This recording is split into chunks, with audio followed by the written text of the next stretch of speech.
What's going on, guys? Welcome to Everything Always. My name's Michael Roman, aka Allfires. Now, it may feel like Marvel Studios behind the scenes has been in a bit of a shambles over the last year or so, but really this is nothing new. Since their inception almost 20 years ago, it's been well chronicled their falling outs with actors and directors alike. And again, it only feels like it's something new because how much bigger the fan base is now almost 2 decades later, and again, how much attention is on details that maybe 20 years ago weren't that important. Still, all things considered, maybe their biggest public disaster has been Blade, and over the last 2 years, starting in October of 2022, when we first heard that the script was only 90 pages long with 2 lackluster action sequences and that Mahershala Ali himself was tempted to walk away from the role. But then a year later, in November of 2023, it was officially reported by Deadline that Marvel Studios was now turning to Michael Green, the guy who wrote Logan, and he would be the 5th and official writer on the new project for Blade. Mahershala Ali followed that up with a quote even earlier this year,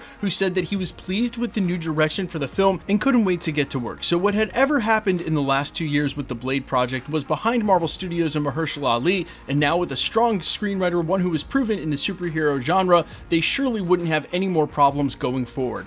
Well, cue up yesterday's reporting coming from the most trusted of sources that unbelievably, Marvel Studios is now going to turn to a 6th writer on Blade. And I wouldn't fault anybody for thinking that this is the metaphorical nail in the coffin pun totally intended when it comes to this project, but apparently it's not, and there was even some good news as part of this report. We're breaking it all down, all of the details in the report for what has become the saga for Blade's pre-production that I can't wait to hear when they're finally doing press and promo for the film. But first, if you could grab the subscribe button. We do daily Marvel content at the channel, and that's all we do. Everything from official Easter egg breakdowns, trailers, and reviews, to the occasional industry insider report and everything in between. So if that sort of thing's for you, hit the subscribe button, leave a comment down below. That will automatically enter you to win our ongoing PS5 giveaway. The next one is right around the corner to coincide with the release of Deadpool and Wolverine, just about 2 months away. Again, all you gotta do be a sub, leave a comment. If you want, stick around to the end of the video. We get into all the giveaway stuff again there. Okay, so this broke less than a day ago from industry insider Daniel RPK. You guys can follow him over on Twitter at RPK News, and as I always say when we cover this source, he is the most trusted when it comes to Marvel scoops, and so much so, he even has huge Hollywood trades reporting on his reporting. Basically, we normally tell you guys to take stuff with a grain of salt. He gets a lot more reverence than that. His track record is proven. This is what he had to say about Blade. Quote, "I have some updates, some good, some bad. Blade is doing another major rewrite and looking for another writer. That's the bad part. The good part is despite all of that, they found the story that they want to tell, and date and locations are all set for shooting fall of 2024, filming in Mexico or Brazil. They also added a casting for another main villain, male, doesn't say who it is." So look, I've been very vocal about it here at the channel that Marvel Studios has been willing to take shots on writers that have very little experience or very little in the way of published work in Hollywood. They did it with the Fantastic Four. They did it with a ton of their Disney Plus TV shows. They've done it with projects in the past, and unfortunately, it hasn't always worked out. More likely the case, as we saw with Blade and the aforementioned Fantastic Four, they always end up bringing in additional writers to sort of punch up the script or work from a starting point. But in the case of Blade, it has been major rewrite after major rewrite because the problem has been, and from all accounts, that they haven't been able to find the right story.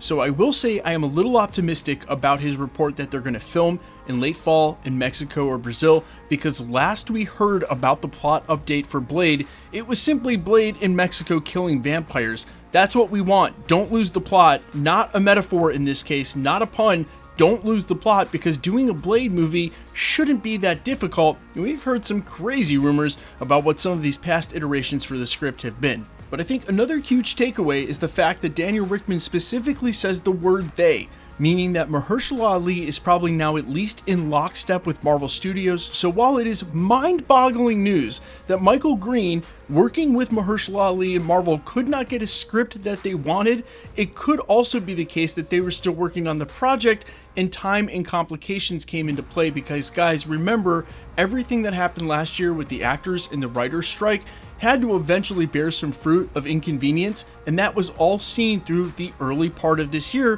which we're technically just now coming out of. So I think whatever happened will be revealed, but most likely the case, the fact that they found the story, they should be able to find a writer coming from whatever Michael Green had worked on, whatever remnants of the script was out there, because the story has been set and for quite some time. That is optimistic news, so I know some people are going to try to turn this into Mahershala Ali is definitely walking away. But I will say, for devil's advocacy's sake, you can't just keep kicking the can down the road and forever. And there are contingency plans on Blade now, again, coming from the sources that we trust and report on confidently, that Midnight Suns is in the work, a reason to do a Blade project in the first place, as it's leading to a huge team up. And say what you will about Marvel Studios and their plans, but I've definitely thought out loud at least once at the channel, and we'll say it again, that, you know, maybe Marvel Studios had to come to the table with a little bit more to keep Mahershala Ali there and be like, hey, listen, it won't just be for Blade. We will do a Midnight Suns movie that you will star in. Again, a reason to keep him at the table, because no one would fault him for walking away from a project that has literally been announced since 2019, is now on its 6th writer, and delayed from its theatrical release, and I think 4 times, or at least 3 times in counting. Now, I will also weigh in quickly about that last detail, that a main villain, an extra one, has been added to what we think will be Lilith as the main villain, and also that they're not talking about who it is. Could it be that Giancarlo Esposito, a name we just talked about as a possible Kang replacement, is actually playing Dracula in the upcoming Blade film? I think that that would fit, and it's one of the first rumored things that we had heard surrounding that casting. Keep in mind, while we're hearing all these awesome names tied to roles in Marvel Studios, they are not casting for projects that are years out at this point. So when Giancarlo Esposito admitted on stage at a conference a couple of weeks ago that he was a part of the MCU and the role was going to be awesome, it was for something coming up. Something in the next couple of years. Doctor Doom, something with Blade, Fantastic Four, Kang replacement, something they needed to cast, and right now. I can't wait to see what that's going to be, which we assume will be an announcement for San Diego Comic-Con or D23, which we also assume will contain a new release date for Blade. And I think even if they're still filming at the end of this year confidently, they're probably going to end up moving that film to 2026. And at this point, I can't even see why it would matter to Mahershala Ali whether it was the end of 2025 or 2026. We've waited this long, let's just get it right. And that's pretty much been the MO for Marvel Studios, who just completely redid and reshot Daredevil, and they're doing this for many of their projects. But you guys let me know all your thoughts down below in reaction to all of this news. And who do you have as the 6th writer on Blade? I don't even know if there's anyone left in Hollywood. I'm all ears. Quickly, let's get into the giveaway stuff before I let you go. Okay, we are still giving away PlayStation 5s at the channel. In fact, we just announced a brand new winner a couple of videos ago. That's our video covering Nova. I'll make sure to link it at the end of this if you haven't checked that winner announcement out.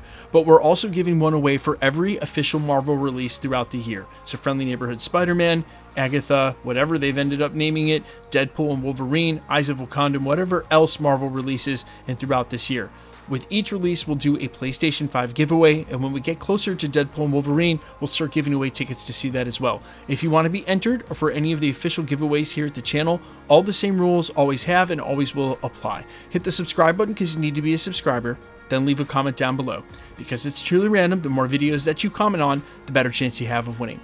All winners will always be announced in the videos at the end of videos, like we did just days ago, live with my voice and the winning comment shown on screen. We then verify the account. It'll always be done that way, so please stay safe, stay vigilant, especially here on YouTube. If you should ever get a spammer comment trying to make you pay for shipping, keep in mind, content creators don't do that. Just go ahead and report that comment directly to YouTube. They are very fast about deleting it and then suspending the account. And then not only have you removed that comment from said content creator's page, but you've removed that commenting account from everyone that they've commented that spam comment on. You are doing everybody such a service at the community. And while they've left my channel alone for quite a while, they are still targeting this corner of the internet, or rather some of my friends' content creation pages. And I feel like a PSA just helps keep everybody safe. Again, keep in mind, no content creator will ever tell you in a comment that you've won, and certainly will never, ever, ever charge you for shipping. It's just a scam. So keep that in mind and never give out your information on a third-party app like Telegram or WhatsApp. The best way to keep up with the content has always been to hit the notification bell with all notifications turned on. And as always,